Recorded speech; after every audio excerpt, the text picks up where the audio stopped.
हम अपना लेक्चर इसी से आगे कंटिन्यू करते हैं। ये जो जे थॉमसन वाला काम हमने पढ़ा था, बोर्ड पे बना हुआ था, यही होगा शायद आखिरी काम इसके अंदर। तो इसमें ये देखा कि कैसे ई को स्विच ऑफ करके पाथ ऑफ इलेक्ट्रॉन को ट्रेस करके आपने ई बाई एम की वैल्यू निकाली। एक तरीका तो ये था जे थॉमसन का। एक और जो जे थॉमसन ने यूज किया था इसी में, हमने क्या इसका यूज किया तो उस दिन ढंग से 3 रीजन बने थे, first second and third. First region का हमने इतना सा यूज किया कि इलेक्ट्रॉन को स्पीड दी,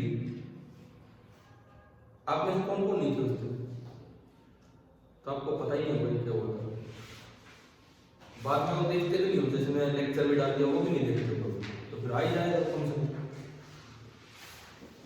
अब मतलब क्या मतलब मैं कैसे इसको कंटिन्यू करूंगा, क्या है इधर तीनों थे ना, आप लोग देख लो एक बार, सुन लो दोबारा से क्या है।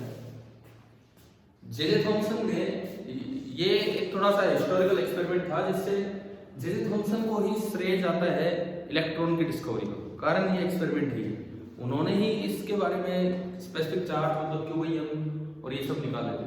ठीक है, ये पहला इलाका है जहां कोई इलेक्ट्रिक फील्ड लगाया, मींस कोई पोटेंशियल डिफरेंस लगाया, इलेक्ट्रिक फील्ड लगाया की बात है, वहां से इलेक्ट्रॉन को एक्सेलरेट करवाया, कुछ स्पीड आई होगी उसमें।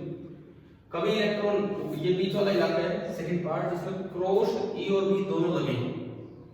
बी लगा रखा है अंदर की तरफ मैग्नेटिक फील्ड और ई लगा रखा है ऊपर से नीचे की तरफ। तो जैसे ही इलेक्ट्रॉन इसमें एंटर करेगा, जैसे ही इलेक्ट्रॉन इसमें एंटर करेगा उस पे इलेक्ट्रिक फोर्स किधर लगेगा, फील्ड नीचे, चार्ज नेगेटिव तो इलेक्ट्रिक फोर्स ऊपर, F इलेक्ट्रिक होगा E into E, है ना। मैग्नेटिक फोर्स लगेगा V क्रॉस V ऊपर, Q नेगेटिव है तो Q V क्रॉस V नीचे हो जाएगा, वो नीचे लगेगा। अब डिपेंड करता है कि ये ज्यादा है या ये ज्यादा है या दोनों बराबर है। अगर ये वाला ज्यादा होगा तो ये ऊपर की तरफ बेंड हो जाएगा, और उस केस में हमने देखा है V निकल के आया less than E by B। अगर ये वाला ज्यादा होगा तो ये नीचे की तरफ बेंड हो गया, ऐसा तब हो रहा है जब V इज ग्रेटर देन। ये तो फोर्सेस से समझ में आ रहा है। अनडिफलेक्टेड कौन सी बीम जाएगी, सीधी, जिसमें दोनों फोर्स इक्वल होंगे। दोनों फोर्स इक्वल के केस में V निकल के आया कितना, E by B। इस इतने पार्ट को बोल देते हैं वेलोसिटी सेलेक्टर। इतने से पार्ट को हम बोलते हैं वेलोसिटी सेलेक्टर, कि भाई आपने ना वेलोसिटी सेलेक्ट कर ली कि कौन सी वेलोसिटी की बीम यहां से आ रही है। और हमने एनसीईआरटी बुक से पढ़ा था कि ये जो वेलोसिटी है this is independent of irrespective of charge और मास। लिखा था उसमें कहीं, मतलब चाहिए प्रोटॉन आ रहा हो चाहे अल्फा पार्टिकल आ रहा हो, कोई चार्ज पार्टिकल आ जाए, उन सब की वेलोसिटी जो सीधे निकलेगी कितनी होगी, E by B। E और B तो इस अरेंजमेंट का है, ना कि उस चार्ज पार्टिकल। समझ आया, ठीक है। उसके बाद एक तरीका उस दिन यहां बताया था कि कैसे स्पेसिफिक चार्ज निकाला गया 1897 में, जे थॉमसन ने निकाला था। तो एक तरीका तो ये था कि तीसरे इलाके में आप E को ऑफ कर दो, ओनली क्या बचा के रखो, B। ठीक है, E ऑफ किया, B अंदर की तरफ है। जैसे इलेक्ट्रॉन आएगा, F मैग्नेटिक किधर लग रहा था, नीचे। इलेक्ट्रिक फोर्स है ही नहीं, मैग्नेटिक नीचे लग रहा है। इलेक्ट्रिक फोर्स है ही नहीं, मैग्नेटिक नीचे लग रहा है, तो ये नीचे की तरफ बेंड हो जाएंगे। और हमने पढ़ा था पिछली क्लास में कि अगर परपेंडिकुलर होता है V और B तो पाथ सर्कुलर होता है, ये हमने पढ़ा था। तो ये एक सेमी सर्कल की तरह इधर आएगा, इसको वहां ट्रेस कर दिया जाता है, भाई क्या बात है क्या नहीं, वहां से उसका रेडियस मेजर कर दिया जाता है एक्सपेरिमेंटली। ठीक है, अब रेडियस का फॉर्मूला हमने पिछली क्लास में देखा था, कितना होता है, mv अपॉन qb। ठीक है, तो mv अपॉन ev, और v है मेरे पास, v तो आपने सेलेक्ट करके आगे भेजी है, v कितनी है, E by B। v अगर E by B है तो आपने v को रखा E by B और उससे कैलकुलेट कर दिया, तो स्पेसिफिक चार्ज कितना आया, E upon R B square. क्या हुआ, नींद आ रही है, नींद आ रही है तो कोई क्यू बाई एम होगा E upon R B square. ये तो हमने उस दिन किया था। एक जे थॉमसन ने जो एक और जो काम किया था वहां पे लैब में, उन्होंने क्या किया कि इस बार इस पे ध्यान दिया कि भाई आपने कितना पोटेंशियल डिफरेंस लगा के, मान लो जो पोटेंशियल डिफरेंस आपने लगाया है वो कितना है, V नॉट। दूसरा मेथड मैं बता रहा हूँ कि कैसे, क्या आखिरी काम आपने यही पढ़ा था ना, उसके बोर्ड पे लिखा हुआ। हाँ, तो उसी को आगे कंटिन्यू कर रहे हैं। दूसरा मेथड कि ये V नॉट पोटेंशियल डिफरेंस लगा के और इसको एक्सेलरेट करवाया, इस इलेक्ट्रॉन को एक्सेलरेट करवाया, और सामने ना अब ये तीसरा रीजन ऐसा ना लेके एक ट्यूब सी बना दी इस तरह, ठीक है, कि अगर सामने बीम आएगी तो यहाँ पे स्पॉट दिखने लग जाएंगे। अगर सामने इलेक्ट्रॉन बीम पहुंचेगी तो स्पॉट दिखेंगे, नहीं पहुंच पा रही है तो नहीं दिखेंगे, क्योंकि साइडों में तो दीवार लगी हुई है। क्लियर है? इन्होंने क्या किया, अब वो तीसरा इलाका वहां से हटा के स्पीड यहीं से सेलेक्ट कर दी। कैसे? देखो, एक इलेक्ट्रॉन को आपने यहां से रिलीज किया, किसी भी क्यू चार्ज को अगर आप v वोल्ट से एक्सेलरेट कराते हो तो जो एनर्जी वो गेन करता है वो होती है q इंटू वी। किसी भी क्यू चार्ज को अगर आप v वोल्ट से एक्सेलरेट कराते हैं तो जो एनर्जी वो गेन करता है that is q into V. Clear? तो e टू e एनर्जी इसमें गेन की होगी, v कितना लिया हमने, v नॉट, ताकि स्पीड से कंफ्यूजन ना हो।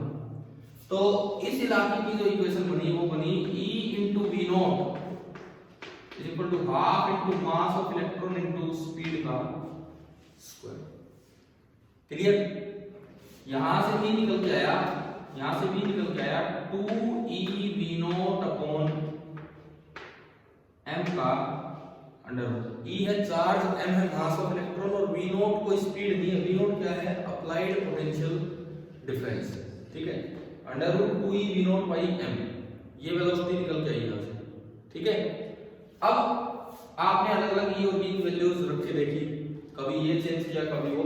आप उस समय रुके जब बिल्कुल सामने लाइट स्पॉट बन रहा था। अनडिफ्लेक्टेड बीम कौन सी जाएगी जिसकी वेलोसिटी कितनी होगी? e by b। तो हम केवल इस पे रुके, यहां से जो बीम आई इसकी वेलोसिटी कितनी है? e बाई b, क्योंकि उस पे नेट फोर्स 0 है। अगर नेट फोर्स 0 है तो क्या यहां स्पीड में कोई बदलाव हुआ होगा? नहीं। यहां स्पीड कितनी थी? ये वाली, और वही स्पीड यहां है, अगर वो सीधा निकले तो कितनी है? e by b। तो दूसरी हमारी इक्वेशन जो बनती है यहां वो बनती है under root of 2e⁻⁻m that is equal to e upon r into b square. Under root 2e⁻⁻m is equal to e upon r into b square. ये बनी आपकी इक्वेशन। ठीक है, मुझे क्या चाहिए यहां से? ना ओनली ये गलत चीज हमने देखी। ये क्या होगा? e by b। ठीक है, स्पीड को स्पीड से इक्वेट किया e बाई b। मुझे क्या चाहिए? e by m, squaring both the sides, तो 2e⁻⁻m by m that is equal to e square upon b square. और यहां से अगर मैं निकालूं specific charge e by m, तो ये 2v0 नीचे गया, e square upon 2 into applied potential difference in the first region into b in the second region का स्क्वायर। अगर आप सेकंड और थर्ड रीजन का यूज करते हो तो ये एक्सप्रेशन निकल के आएगा।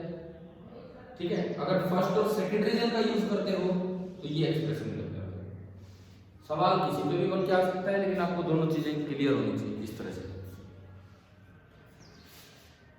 हाँ भाई बताओ, समझ आ गया है? ठीक है, चलो आगे बढ़ो। फिर इसमें हमने उस दिन क्या किया था कि जस्ट अब आप आए नहीं उस दिन, ये बताओ magnetic field moving charge produce करता है कि रेस्ट वाला चार्ज? Moving charge. एक चार्ज यहाँ है, एक चार्ज यहाँ है, मैं भी यहाँ खड़ा हूं, मेरे लिए तो रेस्ट पे है। एक ऑब्जर्वर जा रहा है तो उसको तो लगेगा कि वो चार्ज मोशन में है। तो बताओ उस चार्ज ने फील्ड फैला रखा है कि नहीं? उस चार्ज ने फील्ड फैला रखा है कि नहीं? Magnetic field. क्यों? उसके लिए तो मोशन में है, उसके लिए तो मूविंग चार्ज है कि नहीं? मूविंग चार्ज बताओ आप भाई, अश्विनी बताओ, सवाल समझ आ गया? ठीक है ठीक है, आपने देख लिया क्या लेक्चर? पहले 20 मिनट में तो यही पार्ट ही पढ़ाया गया था इस तरह से।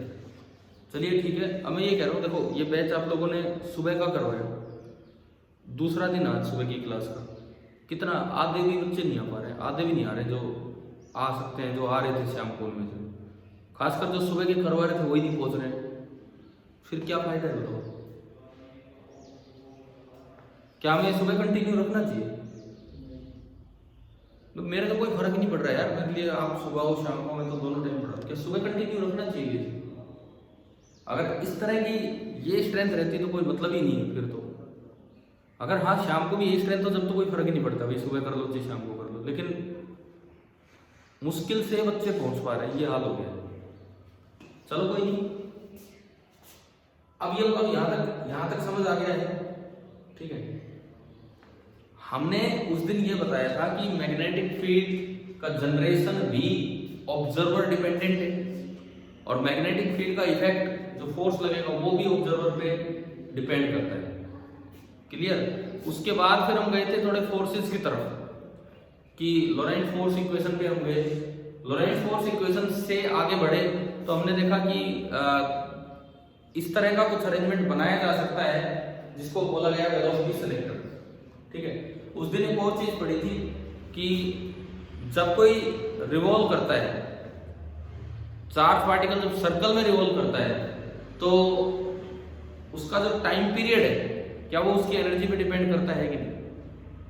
क्या वो उसकी स्पीड पे डिपेंड करता है कि नहीं करता है? नहीं करता है। उसमें भी एक पैराडॉक्स सा बन रहा था, है ना, ध्यान होगा आपको। तो वो बिल्कुल डिपेंड नहीं करता, और उस पे बेस्ड जो दूसरी डिवाइस थी वो थी साइक्लोट्रॉन, जिस पे आज नहीं बाद में चलेंगे, पहले हम पीछे का पार्ट कवर कर देते हैं, यहाँ तक वेलोसिटी सेलेक्टर तक जो चीजें हैं वो हम कवर कर देते हैं। हाँ, ये अगर देखना हो आपको पार्ट पर सेकंड का यूज करके आप लिख सकते हो कैसे ये हुआ था, कैसे। चले हम motion of a charge particle in magnetic field उसको कंटिन्यू करते हैं, किस तरह से वो चीजें यूज करेंगे, ठीक है।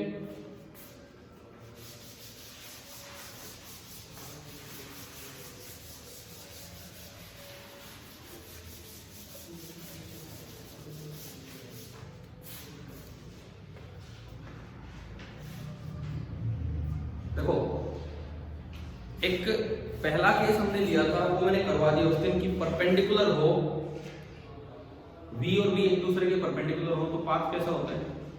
सर्कुलर। लेकिन वो तो ऐसा था कि चार्ज चल रहा था और बीच में आप मैग्नेटिक फील्ड एकदम से लगा लाए तो पूरा सर्कल हो जाता है। ऐसा केस होते नहीं। अक्सर ऐसे केसेस होते हैं कि मैग्नेटिक फील्ड लगा होगा और बाहर से पार्टिकल एंटर करेगा, तो वो हम देखते हैं, वो वाला काम हम देखते हैं। Perpendicular entry of a charge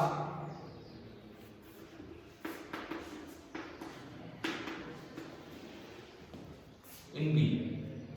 magnetic field के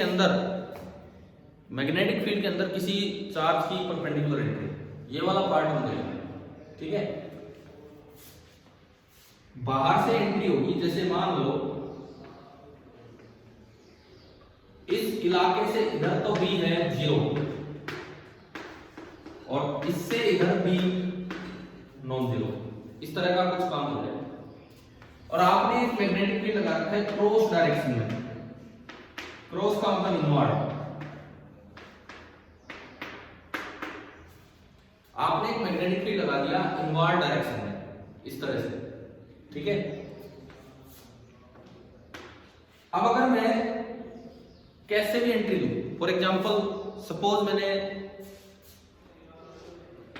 इस तरह एंट्री ली कि जो वेलोसिटी है वो इस डिवाइडिंग लाइन के परपेंडिकुलर, इस तरह एंट्री ली कि जो वेलोसिटी है वो डिवाइडिंग लाइन के परपेंडिकुलर है। देखिए, B के परपेंडिकुलर तो वेलोसिटी तब भी होती है जब आप ऐसे एंट्री देते हैं। इवन आप अगर ऐसे भी एंट्री दोगे तब भी वेलोसिटी इधर B अंदर तो परपेंडिकुलर तो तब भी है, केस तो तब भी बनेगा। लेकिन इसके अंदर हम पहला काम कर रहे हैं कि जब जो वेलोसिटी है वो इस डिवाइडिंग लाइन के भी, बाउंड्री के भी क्या है, परपेंडिकुलर। क्लियर है? मान लो चार्ज पॉजिटिव है, चार्ज Q है और मास m है और चार्ज पॉजिटिव है, तो इस पे फोर्स किधर लगेगा? किधर लगेगा? QB cross B, V cross B ऊपर, और चार्ज पॉजिटिव आना है तो फोर्स किधर लगेगा? ऊपर ही लगेगा। तो इस पे जैसे ही कोई फोर्स ऊपर की तरफ लगेगा, ये ऊपर की तरफ बेंड होना स्टार्ट हो जाएगा। जैसे इसने एंट्री ली, इस पे मैग्नेटिक फोर्स लगा ऊपर और ये ऊपर की तरफ बेंड होना स्टार्ट होगा। अब सर्कल पूरा नहीं हो पाएगा, सर्कल पूरा नहीं हो पाएगा, ये बिल्कुल सिमेट्रिकली ऐसे ही निकलेगा बाहर। ठीक है, लेकिन ये एक सेमी सर्कल हो जाएगा, बिल्कुल पूरा सेमी सर्कल। जैसे जब ये यहां पहुंचा तो V क्रॉस V से फोर्स इधर होगा। ठीक है, जब ये यहां पहुंचेगा, यहां वेलोसिटी इधर है, V क्रॉस V से फोर्स इधर होगा। सारे फोर्सेस जिस जगह जाके मिल रहे होंगे वही बनेगा सेंटर ऑफ द सर्कल।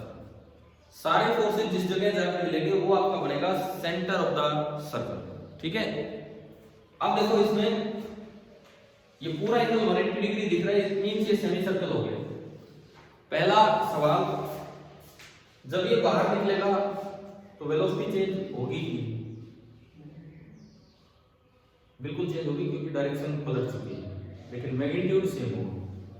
ठीक है, वेलोसिटी तो चेंज होगी, डायरेक्शन पलट चुकी है, पहले v है तो बाद में माइनस v वेक्टर बोला जाएगा, लेकिन वेलोसिटी का मैग्नीट्यूड यही होगा। स्पीड क्या रहेगी, सेम। मतलब इसको v वेक्टर नहीं लिख सकते, इसको लिख सकते हैं माइनस v वेक्टर।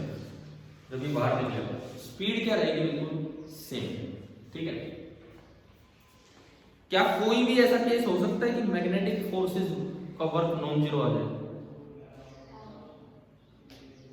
कोई भी ऐसा केस कि मैग्नेटिक फोर्सेस का वर्क नॉन जीरो आ जाए? एक भी केस पॉसिबल नहीं है, एक भी। मैंने आपको उस दिन बताया था magnetic forces never do work. ठीक है, कभी भी पॉसिबल ही नहीं है कि मैग्नेटिक फोर्सेस कुछ वर्क कर दें, क्योंकि वर्क कर दिया तो स्पीड बढ़ा देंगे और मैग्नेटिक फोर्सेस की बस की बात नहीं है। ठीक है, कोई भी केस हो, आपको लगता है उन्होंने वर्क किया, उन्होंने नहीं, कोई और फोर्स होगा जो वर्क कर रहा होगा, लेकिन आपको बस वैसे ही लग रहा होगा। ठीक है, याद रखना इस चीज को। अब बात यह आती है कि अगर ये t बराबर 0 पे यहां से एंट्री हुई है, तो जब ये बाहर निकलेगा t बराबर t आउट, t आउट कितना होगा? सर्कल पूरा तो हुआ नहीं है, तो क्या टाइम पीरियड का वो फॉर्मूला वैलिड है यहाँ? बिल्कुल वैलिड है, वो अभी वैलिड है। क्या था? 2πm/qb, लेकिन उसमें यूनिटरी मेथड लगा दो। 2πm/qb तो तब होता जब एंगल कितना होता, 2π, रेडियन में चला दो। और अभी एंगल कितना कवर होगा इस सेंटर से? पाई। तो अगर पूरा 2π एंगल कवर हुआ होता तो इसने अंदर टाइम लिया होता 2πm/qb। यूनिट एंगल कवर हुआ होता तो 2π से 2π कट जाएगा, m/qb। और अभी पाई एंगल कवर हुआ है तो जो टाइम t आउट होगा वो होगा πm/qb। ये जो t आउट होगा this will equal to πm/q into v। Clear है? ये आपका बाहर निकलने का समय होगा। अच्छा, डिस्टेंस कितना कवर किया इसने और डिस्प्लेसमेंट कितना हुआ? डिस्टेंस तो पाई r और डिस्प्लेसमेंट 2r, 0 नहीं 2r। बाहर निकलने तक जो डिस्प्लेसमेंट हुआ है, समझ गए? डिस्टेंस तो पाई r और डिस्प्लेसमेंट कितना हुआ इसका 2r। समझ आ गई होगी ये बात? ठीक है, अब जरूरी तो नहीं कि ये ऐसे ही एंट्री ले, हो सकता है, क्योंकि हमारा केस तो केवल ये कहते हैं कि परपेंडिकुलर एंट्री इन बी। अगर ऐसे भी आएगा तब भी v और b के बीच का एंगल कितना है? 90 डिग्री। तो दूसरा केस ले लीजिए।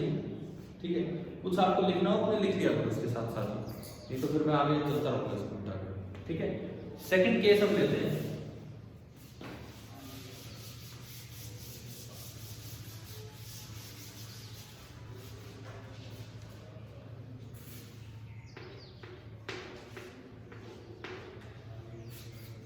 सेकंड देखिए कि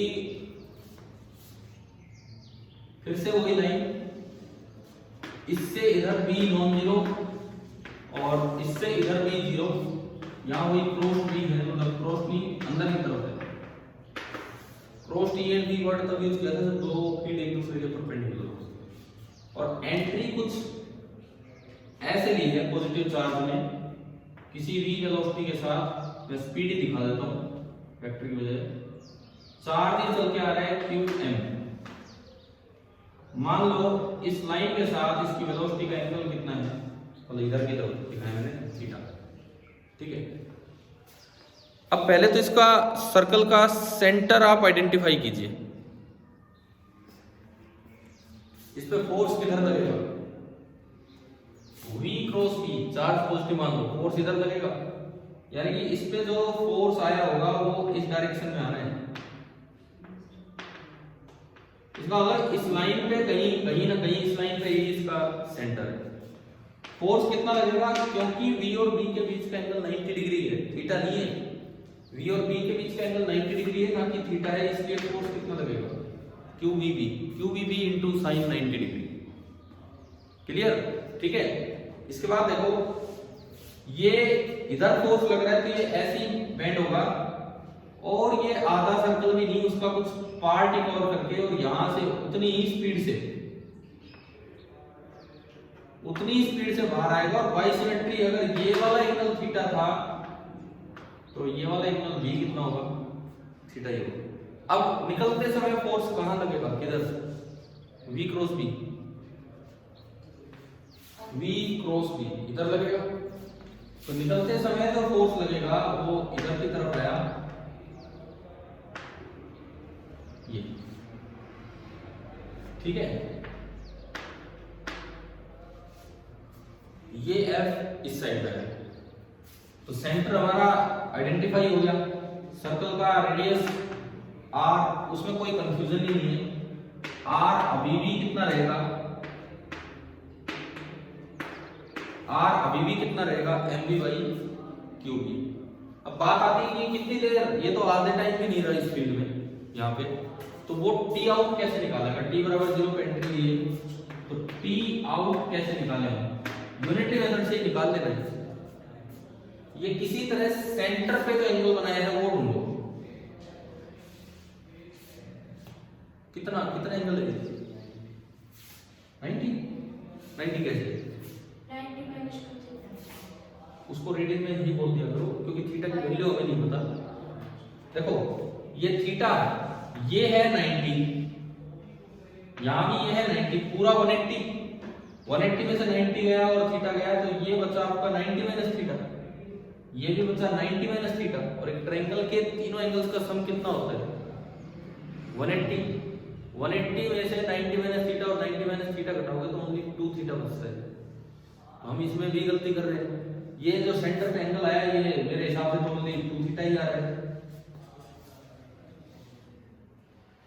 ये समझो, देखो ये थीटा, ये 90, तो ये बचा 90 माइनस थीटा, ये भी 90 माइनस थीटा, आगे यहां तक समझ। तो दोनों का सम 180 माइनस 2 थीटा, 180 माइनस 2 थीटा, और ट्रायंगल का तीनों का सम 180 होता है, तो उसमें से घटाओगे तो ओनली कितना बचेगा, 2 थीटा।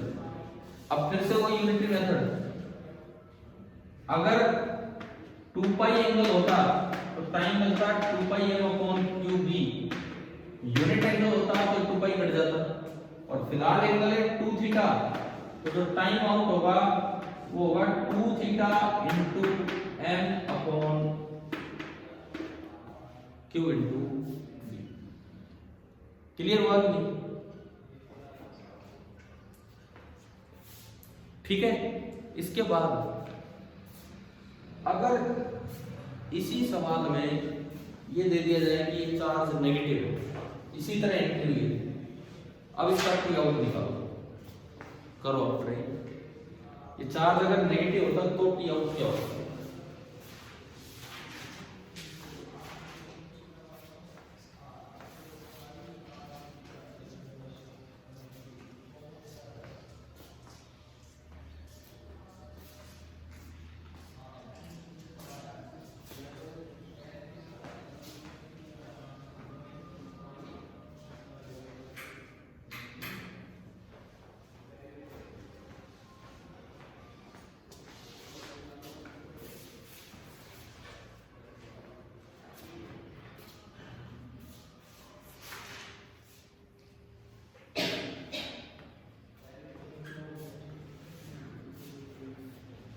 आपका पेपर कब है, 18 को आपका,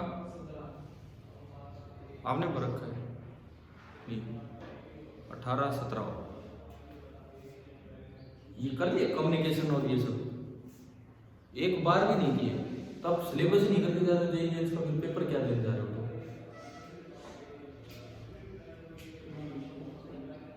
अरे वो तो स्पेसिफिक टॉपिक है, बोर्ड में भी नहीं है, जेईई मेंस के लिए खास है, तो वो तो हमें करके जाना चाहिए ना। इस बार भी तो आए होंगे उनके सवाल, क्यों नहीं आया? कौन से दिन हुआ था आपका पेपर? 24 को सुबह शाम। तो देखो मैंने देखा था लगभग पेपर्स में एक एक सवाल तो कम्युनिकेशन का दिख ही रहा है। हो सकता है हमारे पहचान भी ना है वो ये कम्युनिकेशन का है, क्योंकि हमने पढ़ भी नहीं रखा उस चैप्टर।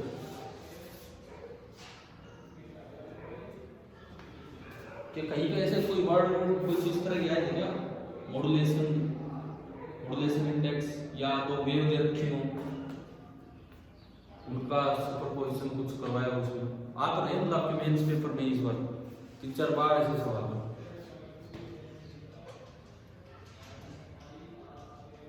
ट्रांजिस्टर में था क्वेश्चन, तो आप वाले साइड में एक भी नहीं आया, औरों में आ रहे हैं सब में। डायरेक्ट पे हाँ, हो सकता है आप वाले साइड में ना आया हो। और डिजिटल पे, डिजिटल मींस गेट्स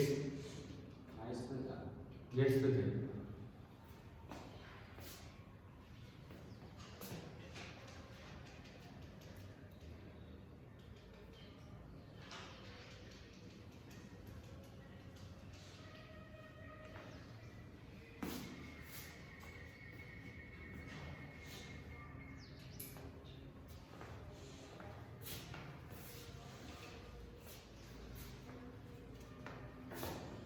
हाँ भाई बताओ, क्या सेम आंसर होगा या चेंज होगा?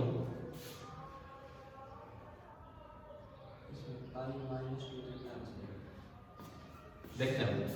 पहली बात पाथ चेंज हो जाएगा, पहली बात ये पाथ चेंज हो जाएगा। कारण क्या है देखो, कारण सुनो। अब इस पे फोर्स किधर लगेगा? अगर ये क्यू नेगेटिव होता तो, हाँ अगर ये क्यू नेगेटिव होता, ठीक है, according to the question entry ऐसे ही हुई है थीटा एंगल पे।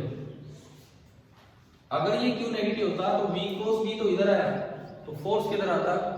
अपोजिट, यानी कि इस पे जो फोर्स लगता वो इस डायरेक्शन में लगता, तो सेंटर कहीं इस लाइन पे होना था, तो ये उधर ना बेंड होके इधर बेंड होगा। दरअसल ये पाथ थोड़ा बड़ा बनता ही है,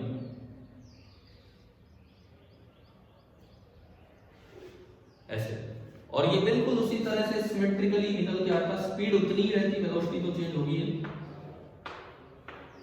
और अगर ये एंट्री के वक्त अंदर वाला एंगल थीटा था, तो ये बाहर निकलते वक्त ये एंगल भी कितना होगा? थीटा होगा। ये बनेगा इसका डायग्राम। अब आप एक बार इस समय फोर्स निकालो, v क्रॉस v इधर आ रहा है, तो q नेगेटिव है तो फोर्स उधर जाएगा, तो ये आपका डिफाइन हो गया सेंटर, ठीक है। अब बताओ आप आंसर कितना आया? टी आउट है, गलती कर दी फिर दोबारा। सुबह का टाइम इसलिए गलतियां ज्यादा हो रही है, हैं? कोई इनकी जवाब सही नहीं आ पा रहा। इधर देखो, ये एंगल बनेगा अब सेंटर पे, ये है पाथ, इतना बड़ा पाथ है, ये एंगल बनेगा सेंटर पे, तो ये एंगल देखना है, फिर वही यूनिटरी मेथड लगा देना। ये एंगल थीटा, ये आपका हो गया थीटा यहाँ पर। अच्छा ये पूरा है 90, क्योंकि वेलोसिटी और फोर्स परपेंडिकुलर होते हैं, तो ये थीटा, तो ये कितना बचा? 90 माइनस थीटा, ये भी 90 माइनस थीटा, पूरा कितना हो गया? 180 माइनस 2 थीटा। 180 माइनस 2 थीटा 180 में से घटाओगे तो ये कितना बचा? 2 थीटा। अब पूरा कितना है? पूरा सर्कल का एंगल 2 पाई, तो ये बाहर कितना बचा? 2 पाई माइनस 2 थीटा। समझ आ गया? बाहर जो एंगल बना है वो बचा 2 पाई माइनस 2 थीटा। और अब अगर आप टी आउट निकालें तो वही यूनिटरी मेथड, बस 2 थीटा की जगह आ जाएगा 2 pi minus 2 theta into m upon q. आ गया समझ क्या है? ठीक है। अब अगला एक सवाल मैं आपसे यहां पूछता हूं, क्या आप किसी भी तरह से मैग्नेटिक फील्ड में ऐसी एंट्री करवा सकते हो कि सर्कल कंप्लीट हो जाए? क्या आप चार्ज पार्टिकल की ऐसी एंट्री करवा सकते हो मैग्नेटिक फील्ड में कि सर्कल कंप्लीट हो जाए?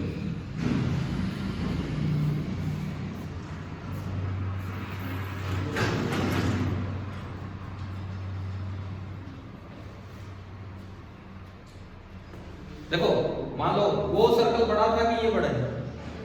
ये बड़ा है। तो मान लो मैंने नेगेटिव चार्ज ले लिया, इस सर्कल को और बड़ा करने के लिए मुझे थीटा कम करना होगा कि ज्यादा? कम।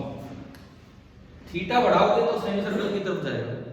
थीटा मैं नेगेटिव चार्ज के लिए बता रहा हूं, थीटा कम करोगे तो सर्कल और भी ज्यादा अंदर ही आएगा। समझ रहे हो? थीटा बहुत ही कम कर दोगे तो लास्ट में उतने ही एंगल पे बाहर आना है। सर्कल कंप्लीट कब होगा? जब थीटा बिल्कुल, और थीटा जीरो में बार बार घूमते हो, एंट्री नहीं होगी। थीटा जीरो में तो एंट्री नहीं हो पाएगी, और थीटा आपने थोड़ा सा दे दिया तो उतना ही पार्ट उधर से मिस हो जाएगा। इट मींस आप कभी भी सर्कल कंप्लीट नहीं कर सकते। ठीक है, याद रखना, अगर बाहर से एंट्री की है किसी मैग्नेटिक फील्ड में तो सर्कल कभी भी कंप्लीट होना पॉसिबल ही नहीं। क्लियर हो गया? नहीं? ठीक है, चलता मैं इसको आगे बढ़ाता हूं इस काम को।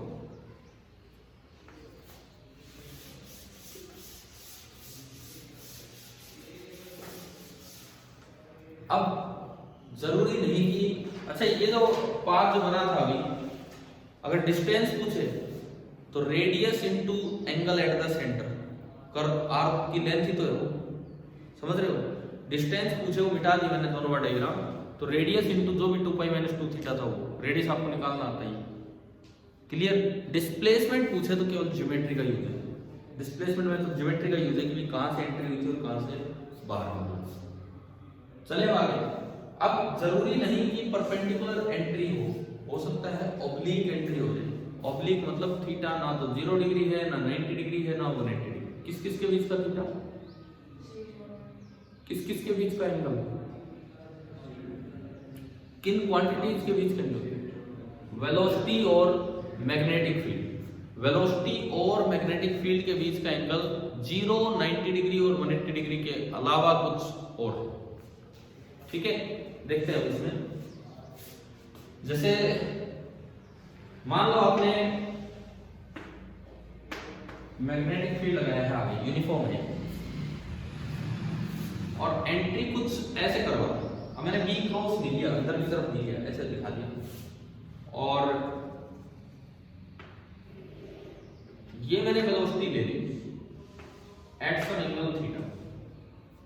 तो यहां पे आपको दिख रहा है कि थीटा 0 डिग्री भी नहीं है, π/2 भी नहीं है, और पाई भी नहीं है। ये इस बार हमारा चल रहा है oblique entry of charge in B.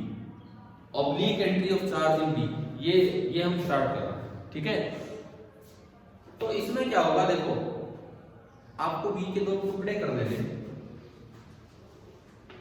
इधर की तरफ तो कंपोनेंट क्या, v cos थीटा, एंड इधर की तरफ जो कंपोनेंट बनेगा वो क्या बनेगा, v sin थीटा। एक v cos थीटा, एक v sin थीटा। क्या ये इतना पार्ट आया समझ?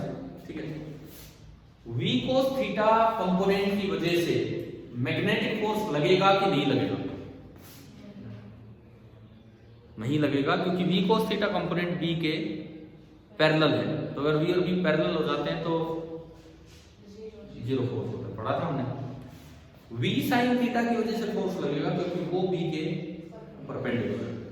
किधर लगेगा वो तो आप v क्रॉस v से निकालो। v आगे है, इधर है, v इधर, तो v क्रॉस v फोर्स किधर लगेगा, अंदर की तरफ। क्लियर? इस पे तो फोर्स लगेगा वो अंदर लगेगा। v sin थीटा के कारण तो ये सर्कुलर पाथ में जाना चाहेगा, और v cos थीटा के कारण स्ट्रेट पाथ में जाना चाहेगा। अगर आप केवल v sin थीटा को देखते हैं तो उसकी वजह से तो इसका राउंड होगा सर्कुलर। ठीक है, केवल और केवल जो v sin थीटा है, v sin थीटा, वो तो चाहेगा कि इसका पाथ ऐसा कुछ हो और ये वापस ही आ जाए। ठीक है, कितनी देर में वापस आएगा? एक पूरा आने का टाइम जो होता है दैट इज 2πm/qb। क्लियर ना? वापस आने का जो पूरा टाइम है दैट इज 2πm/qb। क्लियर? लेकिन इतनी देर में क्या ये वापस यही आएगा? थोड़ा आगे चला जाएगा आगे, क्योंकि एक और भी कंपोनेंट है और वो कांस्टेंट है, क्योंकि उसकी वजह से उधर कोई फोर्स ही नहीं, कोई फोर्स अंदर लग रहा है, उसका कोई कंपोनेंट है नहीं। इतनी देर में यहां आने की बजाय ये कहीं यहां पहुंच लेगा, कहीं भी यहां पहुंच लेगा। कितना आगे पहुंच लेगा? v cos थीटा और इनटू t। समझ आ रहा है? v cos थीटा तो इधर वेलोसिटी और इनटू टाइम। तो क्या ये सर्कल ऐसा बनेगा? ऐसा नहीं बनेगा, ये थोड़ा तिरछा सा सर्कल बनेगा, क्योंकि पाथ वेलोसिटी पाथ की टेंजेंशियल होती, तो इधर तो स्टार्ट ही नहीं हो सकता। सर्कल स्टार्ट किधर होगा? वेलोसिटी के टेंजेंशियल। तो ये जो इसका पाथ बनेगा, ये समझ आ रहा है क्या? ये ऐसा पाथ बनेगा, यूं नहीं कि यहां से यूं स्टार्ट करके फिर वहां ले गए। वेलोसिटी के टेंजेंशियल स्टार्ट करना है। ये सर्कल वाला पार्ट क्यों बना? इसकी वजह से। और आगे बढ़ने वाला पार्ट क्यों बना? v cos थीटा की वजह से। ठीक है, ये यहां तक जहां तक भी होगा ये इतना ही ऊपर तक जाएगा। क्लियर है? अब ये पाथ ना अपने आप में ऐसे ही कंटिन्यू होता रहेगा और ये यूं चलता रहेगा। हेलिकल पाथ एक हेलिक्स की फॉर्म में आ गया। This is the helical path. अब मैं केवल यहां से यहां तक की बात कर रहा हूं, केवल यहां से यहां। मैं केवल इस बात पे आ रहा हूं थोड़ी देर के लिए, और आगे नहीं जा रहा हूं।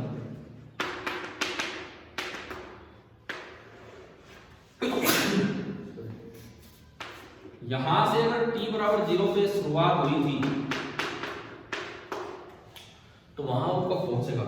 यहां t is equal to 2πm/qb।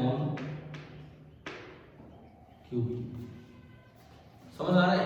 मैं और बिठाता हूं, मैं बस अब एक बार हेलिक्स के एक पार्ट पे ध्यान देना। दिख रहा है नहीं पार्ट कैसे है? इस हेलिक्स का रेडियस कितना होगा? रेडियस सर्कल में किसके कारण घूम रहा है? v sin थीटा के कारण। तो इस हेलिक्स का जो रेडियस होगा दैट विल बी mv/qb, लेकिन v की जगह क्या आ जाएगा? यहां तक पहुंचने का टाइम वो हमने देख लिया। अब यहां पे एक टर्म डिफाइन होती है पिच।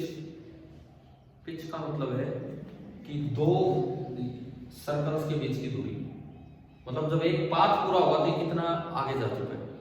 इस टर्म को बोलते हैं पिच ऑफ द हेलिक्स। तो वो पिच कितनी होगी वो हमें यहां से नजर आ ही रही है, v cos थीटा और इनटू t। और t कितना है? ये 2πm/qb। तो v cos theta into 2πm/qb। Pitch आ गई समझ।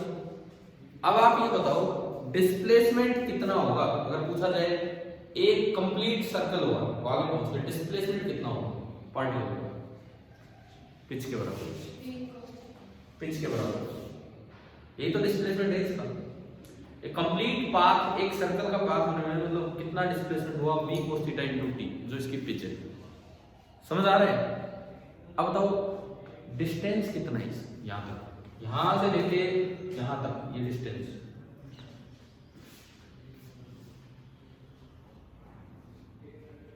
कि 2πr है कि 2πr से ज्यादा है या 2πr से कम है?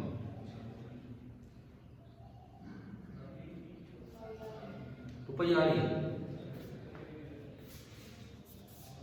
तो इस बात पे जाओ 2πr है डिस्टेंस कवर्ड या 2πr से ज्यादा है? देखो एक सर्कल वहीं पूरा हो रहा है, मान लो एक धागा है, इतनी लंबाई है उसकी। अगर मैं उसको थोड़ा आगे खींच दूं तो दोबारा वो टच नहीं कर पाएगा उससे, यानी कि वो दोबारा उसी एक्सिस पे चला गया तो वो जो लंबाई है वो 2πr से ज्यादा होगी। अगर ये 2πr तो ये वाली लेंथ थी उसको आगे खींचो तो ये थोड़ा यही पीछे रह जाना था, इसका मतलब आपने थोड़ा सा और ऐड किया, तो ये 2 पाई आर से ज्यादा कितना है ये डिस्टेंस?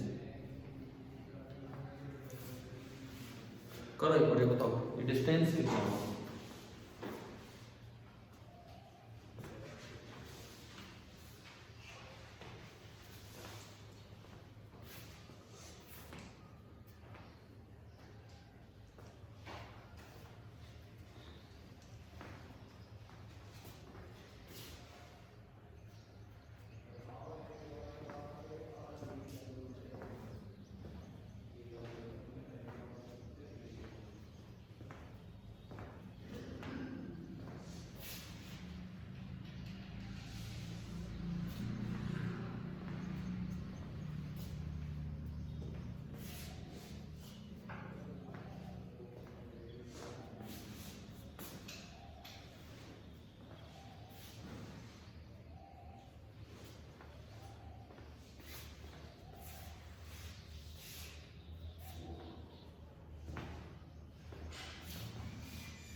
कैसे भी आप सोच समझ के बताओ, मैं तब तक है 2 पाई आर प्लस, तो ये कौन सा मैथमेटिक्स लगाया आपने कि अगर मैं इसमें और ये जोड़ दूं तो ये दूरी आती है, कौन सी पाइथागोरस थ्योरम लगाई? एक बार देखो मैं पहले बता देता हूँ ये क्या आंसर दे रहे हैं। ये जो ब्लू कलर वाले लंबाई है ये देखने के लिए कह रहे हैं कि 2 पाई आर में फिर जोड़ दो।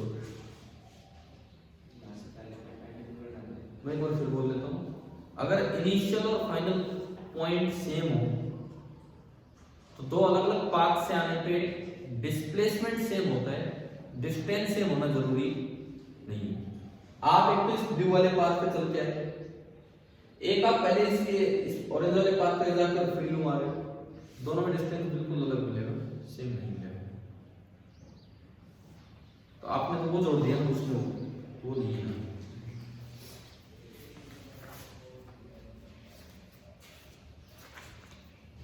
ये हेलिकल पाथ आपकी बुक में पेज नंबर 138 पे दिखा के रखे हैं, कोई नहीं बाद में देखना बुक में, अभी कोई काम नहीं, पहले आप ये करो।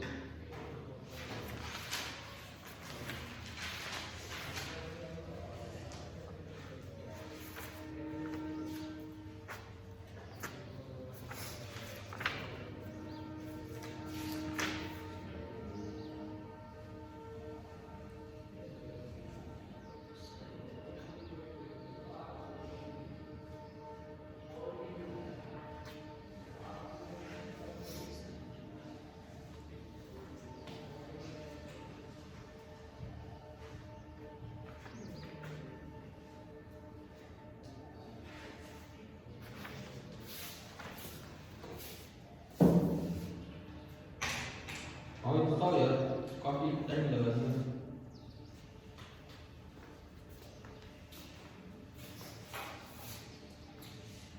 अब मैं जैसे आपको हिंट देता हूँ, आप सभी ना मैथमेटिकली सोच रहे हैं इस काम को, इस प्रॉब्लम को ज्योमेट्रिकली एंड मैथमेटिकली। आप फिजिक्स के वे में सोचिए, फिजिक्स के किसी तरीके से कैसे आएगा डिस्टेंस, बता देता हूँ। For uniform speed, for uniform speed distance is always equal to speed into time, इसका यूज करो।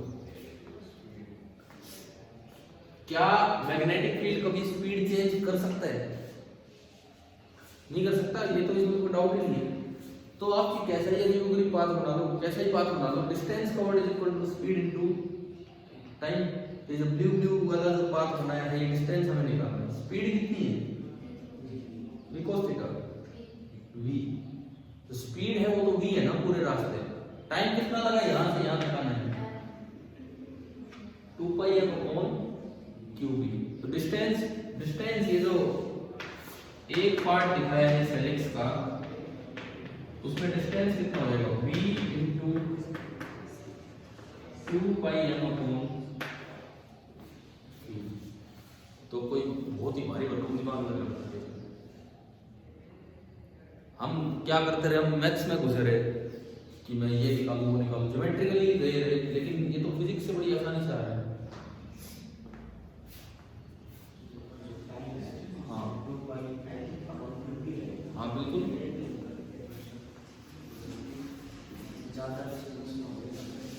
डिस्टेंस पे टाइम डिपेंड ही नहीं करता। उस दिन एक बात की थी हमने, यही पिछली क्लास में यही बात की थी कि डिस्टेंस कितना ही बढ़ जाए, जब तक पार्टिकल का चार्ज क्यू और मास है और मैग्नेटिक फील्ड भी है, एक पूरा राउंड होने का टाइम कितना रहेगा हमेशा, 2πm/qv। ये भी एक बड़ा सवाल था कि तेज भाग ले जब भी उतना टाइम लगेगा, धीरे भाग ले जब भी उतना टाइम लगेगा, ये क्या सिस्टम है? उसी मैग्नेटिक फील्ड में वही पार्टिकल है, तेज भाग रहे जब भी सर्कल उतनी देर में पूरा होगा, धीरे भाग रहे तब भी उतनी देर में, फिर क्या क्या फर्क है? ऐसा कैसे हो सकता है यार? आप अगर तेज भागो तो जल्दी नहीं होना चाहिए पूरा, फिर ये क्यों भी से इंडिपेंडेंट है? जाके देख लेना पिछला लेक्चर, या फिर अपने आप इसका जवाब ले लेना या इनसे पूछ लेना क्या, ठीक है ना? हमने डिस्कस किया था लास्ट टाइम में। अब देखो आगे समझा दिया उन्होंने। अब एक बात आप याद रखो, मैग्नेटिक फील्ड में कभी भी मोशन आए, डिस्टेंस में तो कोई डाउट ही नहीं होना चाहिए, स्पीड इनटू टाइम, क्योंकि स्पीड हमेशा क्या रहती है? यूनिफॉर्म कांस्टेंट, ठीक है? अब एक बार अपनी बुक पे आओ, अब थोड़ा सा बुक में से देखते हैं कि कहाँ तक यहाँ तक क्या क्या हुआ है।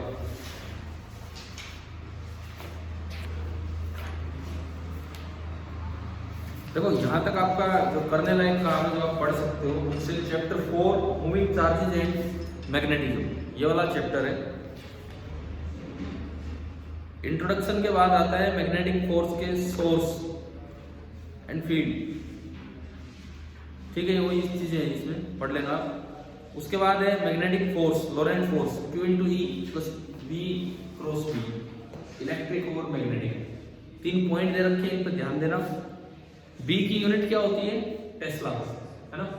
पता ही है आपको। और एक और नॉन ऐसा यूनिट जो ज्यादा यूज करते थे, कॉमनली यूज यूनिट, वो थी गॉस। हमारे अर्थ का फील्ड भी गॉस में ही दिया जाता है लगभग, और एक गॉस का मतलब है 10⁻⁴ टेस्ला, लिखा हुआ है यहाँ पे। मैग्नेटिक फोर्स और करंट कैरिंग कंडक्टर, अभी हम इसमें नहीं आए, IL × B वाले फॉर्मूले पे नहीं गए अभी हम सिंगल चार्ज पे ही फोर्सेस देख रहे हैं, सिंगल चार्ज पे, इस पे भी आएंगे बाद में। उसके बाद एग्जाम्पल 4.1 उसी पे बेस्ड है, उसको छोड़ो अभी। 4.2 आप ट्राई कर सकते हैं, motion in a magnetic field. ये वाला पार्ट हो गया हमारा। अगले पेज पे डायग्राम देखो, motion in a magnetic field का। सर्कुलर पाथ भी देख लिया है, और ये हेलिकल पाथ भी हमने देख लिया। पिच निकाली है इन्होंने, लास्ट में दे रखी है। और हेलिकल मोशन वैसे कहाँ होता है यूनिवर्स में, वो भी इन्होंने दिखा रखा है ब्लू कलर में। उसके बाद आता है motion in combined E and B, और जिसके अंदर वेलोसिटी सेलेक्टर वाला पार्ट हमने पढ़ लिया। क्या ये क्लियर हो गया यहाँ तक? अब यहाँ तक जो चीजें हैं उसमें एक पार्ट बचा है बीच में, कि एक चार्ज पे तो फोर्स निकाल लिया, एक करंट कैरिंग वायर पे कितना फोर्स होता है, जिसका फॉर्मूला होगा F vector = I × L × B vector. पढ़ रखा है ये फॉर्मूला, पढ़ा हुआ है पहले या नहीं? ध्यान है, पढ़ा हुआ है। हाँ, तो वो पीछे एक टॉपिक वो बचा है। देन उसके बाद हमारा आएगा साइक्लोट्रॉन। ये तो इफेक्ट ऑफ फील्ड चल रहा है, मैंने कहा था कल, इस चैप्टर में अक्सर जब पढ़ाते हैं, इस बुक में भी, concepts of physics L Verma book में भी, दोनों में इस तरह का सीक्वेंस है लगभग, कि पहले इफेक्ट है और फिर जनरेशन। तो हम पहले इफेक्ट पे ही, क्लियर है? अब मैं उस पर आता हूँ, F vector = I L × B, उस वाले टॉपिक पे। ये आपका टॉपिक नंबर 4.2.3, 4.2.3, ये हम देखते हैं।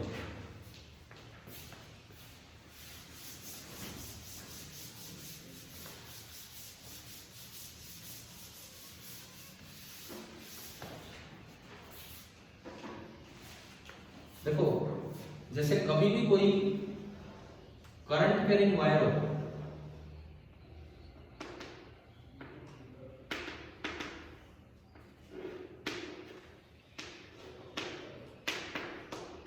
हम जानते हैं कि करंट होता है NEA इंटू VD, है ना, ये तो इलेक्ट्रिसिटी वाले चैप्टर से पढ़ा ही है। अब मान लो करंट ऊपर जा रहा है, इट मींस इलेक्ट्रॉन किधर आ रहा होगा, नीचे, अभी तो करंट ऊपर बनेगा, ठीक है। मैंने किसी भी डायरेक्शन में कोई मैग्नेटिक फील्ड लगा दी, किसी डायरेक्शन में कोई मैग्नेटिक फील्ड लगाया, अच्छा ड्रिफ्ट तो सभी इलेक्ट्रॉन एक ही दिशा में करते हैं, तो थर्मल मोशन कैसा भी ड्रिफ्ट मोशन एक ही तरफ होता है, ठीक है। तो इस पे किसी पर्टिकुलर डायरेक्शन में फोर्स लग रहा होगा, किसी भी पर्टिकुलर डायरेक्शन में, सपोज एक पे इस साइड लगा, दूसरे पे भी इस साइड लगेगा, तीसरे पे भी इस साइड, तो सभी पे एक ही साइड लगेगा। एरिया ऑफ क्रॉस सेक्शन मैंने a मान लिया, और ये जो लेंथ है, ये लेंथ कितनी मानी, l, तो इसका वॉल्यूम कितना हो गया, a into l। Number density of free electrons को मैं n से रिप्रेजेंट करता हूं, number density of free electrons को मैं n से रिप्रेजेंट करता हूं, यूनिट वॉल्यूम में n इलेक्ट्रॉन है, तो al वॉल्यूम में कितने इलेक्ट्रॉन होंगे, n into al। तो इस पार्ट में जो इलेक्ट्रॉन मूव कर रहे हैं ये होंगे। अब एक इलेक्ट्रॉन पे जो B आपने अप्लाई किया है उसकी वजह से फोर्स लगेगा E इंटू, अगर प्रॉपर साइड के साथ चले तो minus E into VD cross B। अगर केवल मैग्नीट्यूड की बात करें तो ये माइनस हट जाएगा, लेकिन हम तो प्रॉपर साइड, ये तो एक इलेक्ट्रॉन पे फोर्स है, और ऐसे कितने इलेक्ट्रॉन हैं, ऐसे कितने इलेक्ट्रॉन हैं, NaL, यानी कि इस पूरे पार्ट पे जो फोर्स लगा वो ये लगा, ठीक है, इस पूरे पार्ट पे जो फोर्स लगा वो ये लगा। अब इसको मैं थोड़ा इकट्ठा कर रहा हूं, पहले हम लोग ये आ गया ना समझ में, प्रूफ वगैरह नहीं पूछते इन चीजों के, छोटे से ही काम है। इसको मैं अगर थोड़ा ढंग से लिखूं, NEA, NE और A मैंने अलग कर दिया, क्लियर है, एक माइनस साइन लगा हुआ है, एक L है, और इसके अलावा है VD vector cross B, clear. Suppose ऊपर वाली डायरेक्शन को मैंने I कैप बोल दिया, रैंडमली ऊपर वाली डायरेक्शन को मैंने I कैप बोल दिया, VD तो नीचे है, तो मैं VD वेक्टर को मैं लिख सकता हूं VD का magnitude into minus I cap, समझ आ रहा है। तो मैंने ये इसमें पुट किया। अच्छा एक और चीज, जिस डायरेक्शन में करंट जा रहा है उस वेक्टर को हम अक्सर रिप्रेजेंट करते हैं L वेक्टर से, जिस डायरेक्शन में करंट जा रहा है उस लेंथ वेक्टर को L से रिप्रेजेंट करते हैं। तो जो वेक्टर L होगा मैं उसको लिख सकता हूं small l into I cap. ये दो नोटेशन समझ आ गई क्या? वेक्टर L को मैं लिख सकता हूं small l into I cap, और VD को लिख सकते हैं minus VD into I cap, ठीक है। अब कुछ इसको आगे बढ़ाते हैं, इस फोर्स वाले पार्ट को, F is equal to minus NEAL, VD को मैं क्या लिख सकता हूं, माइनस VD I कैप, समझ रहे हो, minus VD I cap cross B, जहां भी B हो। इस माइनस VD तो एक मैग्नीट्यूड ही तो है, इसको बाहर निकालना और L को अंदर ले दो। माइनस VD को जैसे ही आप बाहर लाएंगे तो माइनस माइनस क्या हो गया, माइनस VD को जैसे ही आप बाहर लाएंगे माइनस माइनस प्लस हो गया, और ये बनेगा NEAVD, और L वेक्टर को अंदर ले जाओ तो बना LI cap cross B। L into I cap क्या है, वेक्टर करंट की डायरेक्शन में लेंथ वेक्टर, और NEAVD क्या है, करंट। तो ये आपका एक्सप्रेशन आ गया कि force on A current carrying wire is given by I into L cross B।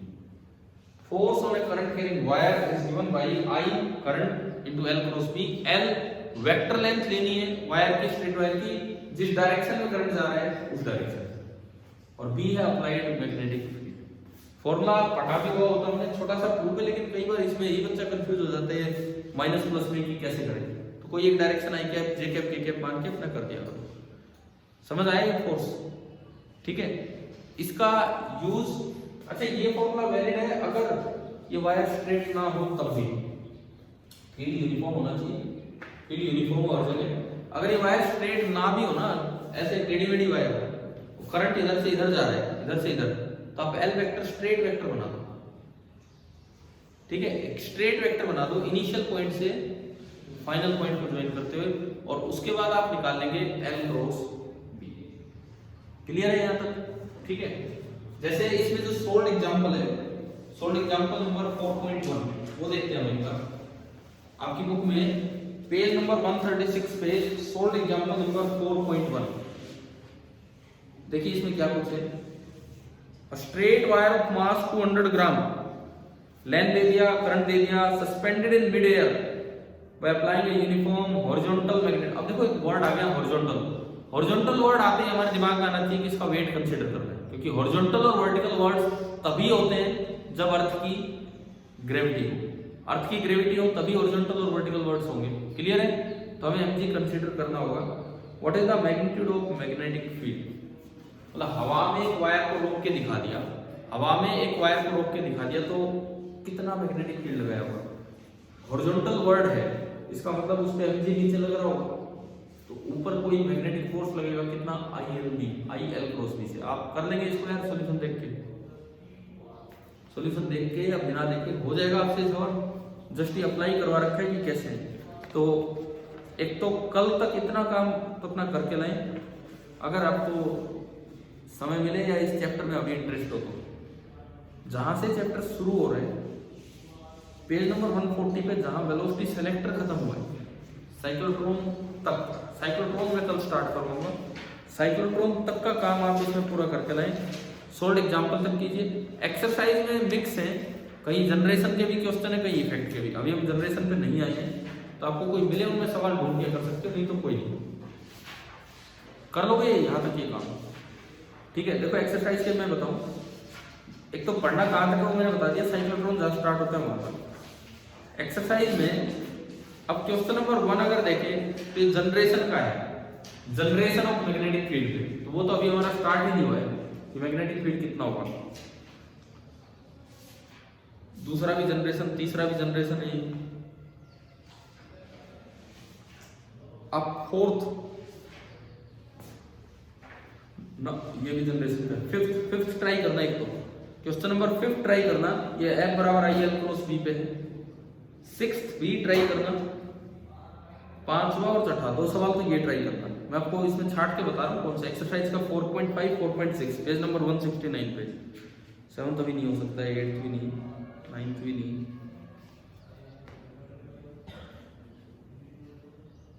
उसके बाद 11th मैं लिखता चलता हूँ। Question number 5th, 6th, 11th,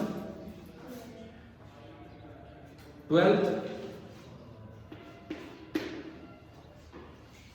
13 नहीं है अभी।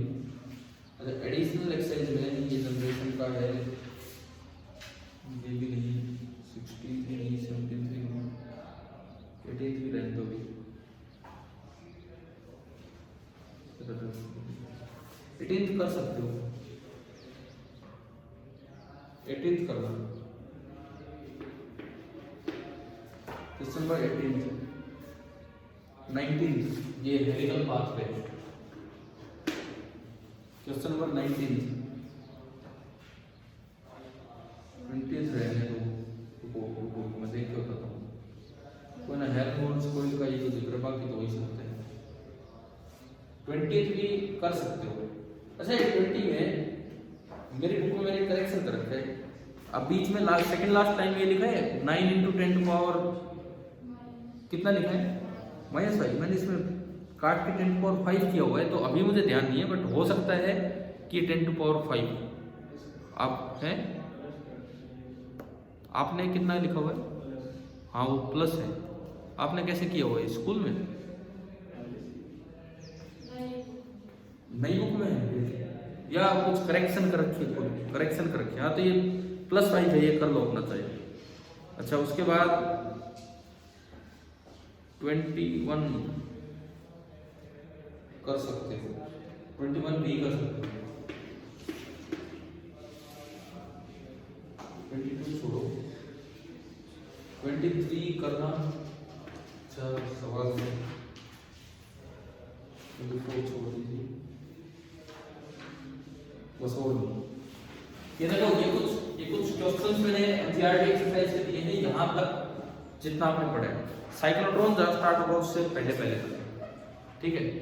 अब एक और चीज हम डिस्कस कर लेते हैं भाई, टाइमिंग का क्या कंफ्यूजन है। देखो मैं तो 2 दिन आपकी क्लास नहीं है, सुबह सुबह किस समय आप क्लास आते हो ये बताओ। शाम को, ठीक है। तो फिर कल से आपकी क्लास उसी समय होगी, ठीक है। वही 6:15 से 7:15 शाम वाला टाइम, ठीक है।